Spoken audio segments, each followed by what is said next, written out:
Benjamin's was the right choice. Bangor was an early lunch town, and around 1 o'clock it was nearly deserted. Judd had come along with Steve and Rachel, and the four of them ate fried chicken. At one point, Rachel went to the ladies' room and remained in there so long that Steve became nervous. He was on the verge of asking a waitress to check on her when she came back to the table, her eyes red. Louis picked at his chicken and drank a lot of Schlitz beer. Judd matched him bottle for bottle, not talking much. Their 4 meals went back almost uneaten, and with his preternatural insight, Louis saw the waitress, a fat girl with a pretty face, debating with herself about whether or not to ask them if their meals had been all right. Finally, taking another look at Rachel's red-rimmed eyes and deciding it would be the wrong question. Over coffee, Rachel said something so suddenly and so baldly that it rather shocked them all, particularly Louis, who at last was becoming sleepy with the beer. "I'm going to give his clothes to the Salvation Army." "Are you?" Steve asked for a moment. "Yes," Rachel said. "There's a lot of wear in them yet. All his jumpers, his corduroy pants, his shirts. Someone will be glad to get them. They're all very serviceable, except for the ones he was wearing, of course. They're ruined."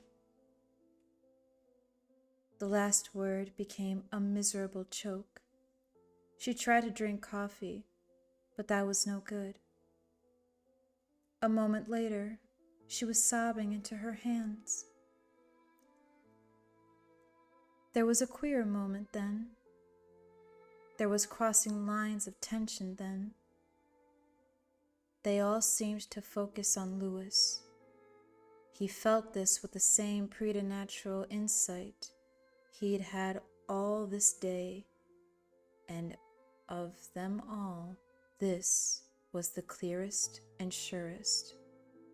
Even the waitress felt those converging lines of awareness. He saw her pause at a table near the back where she was laying placemats and silver. For a moment, Louis was puzzled, and then he understood. They were waiting for him to comfort his wife. He couldn't do it. He wanted to do it. He understood it was his responsibility to do it. All the same, he couldn't. It was the cat that got in his way.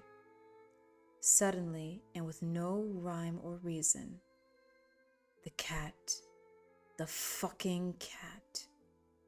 Church with his ripped mice and the birds he had grounded forever. When he found them, Louis had cleaned up the messes promptly with no complaint or comment, certainly without protest. He had, after all, brought them, but had he brought this? He saw his fingers. Louis saw his fingers. He saw his fingers lightly skating over the back of Gage's jacket. Then Gage's jacket had been gone. Then Gage had been gone. He looked into his coffee cup and let his wife cry beside him, uncomforted. After a moment, in terms of clock time, probably quite short, but both then and in retrospect, it seemed long. Steve put an arm around her and hugged her gently. His eyes on Louis's were reproachful and angry. Louis turned from them and toward Judd, but Judd was looking down as if in shame.